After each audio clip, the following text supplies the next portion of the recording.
நேயர்களுக்கு வணக்கம். இப்போ வந்து ஒரு அப்பம் செய்து காட்ட போகிறோம். பலாப்பழத்தில் மைதா மாவு இதை அவிச்சு சளிச்சு வச்சுருக்கேன். சாஃப்டாக இருக்கும், நல்லா ஒரு டேஸ்ட்டாக இருக்கும். இதை வந்து இப்போ வந்து நம்ம மிக்சியில் போட்டு அரைக்க போகிறோம். இது பாகு காய்ச்சி வச்சுருக்கேன். இதை இப்போ மிக்சியில் அரைக்க போகிறோம். அரைச்சிட்டு வந்து இப்போ மிக்ஸ் பண்ணுறதை காட்டுறேன். இதை இப்படி பேஸ்ட்டாக அரைச்சிடணும், நல்லா சுமித்தாக அரைச்சிடணும். அரைச்சிட்டு இதை இதில் கொட்டிட்டு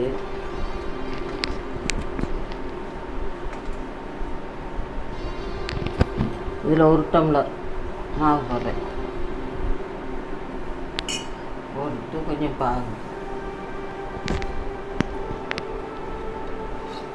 இனிப்புக்கு தேவைக்கு ஏற்ற மாதிரி அவ்வளோதான். அப்படியே நம்ம பிணைஞ்சு எடுத்துடணும். மைதா மாவு அவிச்சு எடுத்துருக்கோம், அவ்வளோதான். தண்ணி ஊற்றாமல் அதிலேயே கரெக்ட் பண்ணிடுவோம். கிள்ளி போட்டு எடுத்துடலாம். நல்லாயிருக்கும், டேஸ்ட்டு நல்லாயிருக்கும். பாருங்கள், கலர் ஆகிடுச்சு பாருங்கள். சூப்பர் சாஃப்டாகவும் நல்லா இனிப்பாகவும் இருக்கும். ஒரு டம்ளர் தான் நான் போட்டிருக்கேன்.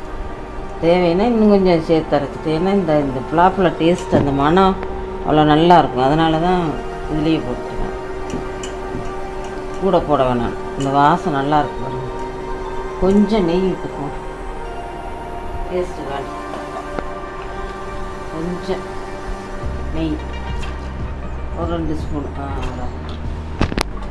போட்டு இப்போ கொஞ்சம் நேரம் ஊரெல்லாம் வைக்க வேணாம், உடனே போட்டுக்கலாம். நல்லா சாப்பிட்டா நல்லா தான் இருக்கும். இனிப்பை பார்த்துட்டு இன்னும் கொஞ்சம் பாகு ஊற்றணும்னா ஊற்றிக்கலாம்.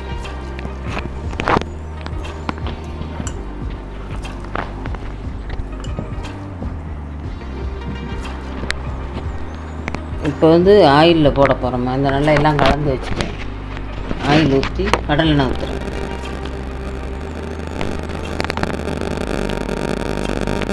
கடலெண்ணெய் சட்டி காயும் தேவைக்கு நம்ம சர்க்கரையெல்லாம் நல்லா இனிப்பாக வேணால் இனிப்பாக போட்டுக்கலாம். இந்த இப்படி எடுத்துட்டு கொஞ்சம் உருண்டையாக இப்படி கிள்ளி போட வேண்டியதான். நல்லா எடுத்து நான் இப்போ கிள்ளி போட போகிறேன். கிள்ளி போட போகிறேன். இப்படி தான் போட போகிறேன். எண்ணெய் காயவும் போடுறேன். இந்த இப்போ போட போகிறோம்மா. எண்ணெய் காய்ஞ்சிருச்சு, கடலை எண்ணெய் தான். இப்படியே கிள்ளி கொஞ்சம் கொஞ்சமாக போடு. நல்ல டேஸ்ட்டாக இருக்கும். செஞ்சு கொடுங்க பிள்ளைகளுக்கு.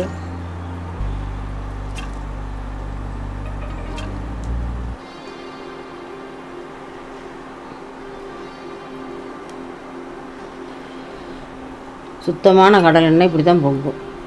அது கொஞ்சம் புளியை போடணும். இதுலேயே தெரிஞ்சுக்கலாம் கடலை எண்ணெய் சுத்தமாக இல்லையான்னு. கொஞ்சம் புளி கிள்ளி போட்டால் கொஞ்சம் பொங்காது.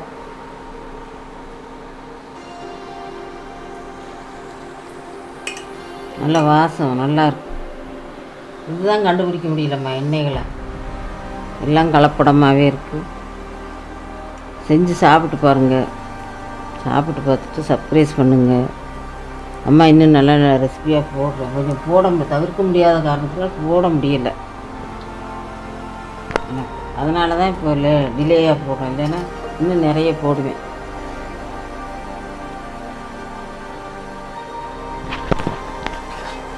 இந்த சர்க்கரையெல்லாம் போட்டபடியே கொஞ்சம் அடுப்பை நிதானமாக வச்சு எடுக்கணும், இல்லைன்னா கருகிரும். ரொம்ப நல்ல டேஸ்ட்டாக இருக்குமா.